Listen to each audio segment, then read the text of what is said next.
Well, a typical car prowl case took a violent turn when police say a suspect bit an officer during an arrest this morning, sending him to the hospital. Fox 12's Kendra Kent is live in the Overlook neighborhood in North Portland with the story. Kendra? Yeah, Liz, this was a pretty wild foot chase. It all started here. We're on North Michigan Avenue near Rosa Parks Way. And Portland police say that this officer was not only attacked, but his radio actually failed him at a time when he really needed help. Now, fortunately, that officer is okay. He is out of the hospital now, but the Bureau is investigating why his radio failed.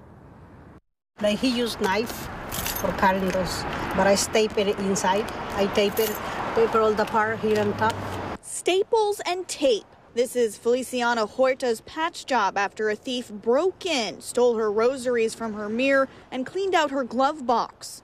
Just across the street, more tape on a damaged handle of an SUV. We don't feel safe anymore. 2 car break-ins late Wednesday night in this neighborhood at Rosa Parks Way and North Michigan Avenue. It's very disappointing to hear that. The crime's obviously upsetting for neighbors. Portland's not what it once was. But these are bread and butter cases for Portland police most of the time. But not in this instance. Not only was the suspect caught, but 31-year-old Paul A. Costello faces far more serious charges than breaking into cars. He's been accused of felony assault of a public safety officer. It all started just before midnight when a neighbor came home, caught the thief in action, and called 911. Police say a responding officer tried to stop Costello, but he made a run for it. Court documents show an officer chased after him, but Costello bit the officer several times on the hand when he tried to make the arrest. Those bites punctured the officer's skin and caused heavy bleeding, sending him to the hospital.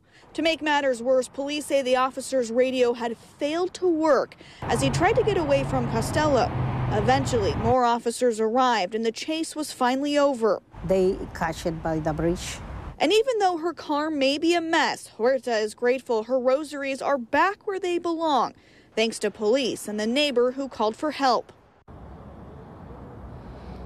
And court records show Costello has a lengthy criminal history going back at least a decade. Now, many of those convictions involving felony theft.